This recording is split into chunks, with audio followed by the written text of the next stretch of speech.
আমি এখন নর্দাল বাজারে রয়েছি দুধ কেনার জন্য। দুধের বাজার বেশি তো কত আছে? কেন দুধ রয়েছে কি আছে ভাই? এমনি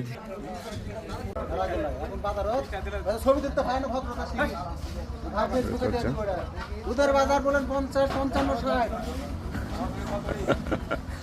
সবাই কিন্তু ভাই ভাই দাম বললে কিন্তু সবাই কিন্তু এখানে ভিড় লাগাবে 50-60 টাকা বললে। এখন রোজার সময় তারা 2 একজন খাবার কিনতে চায়। এখানে একটু দাম বেশি, 70 টাকা 60 টাকা, উর্দেশ 70, 60 বিক্রি হচ্ছে নর্দাস বাজার।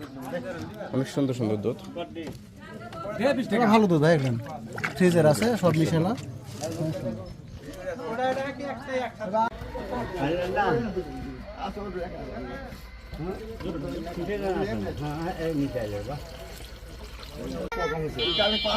পানি দিছে।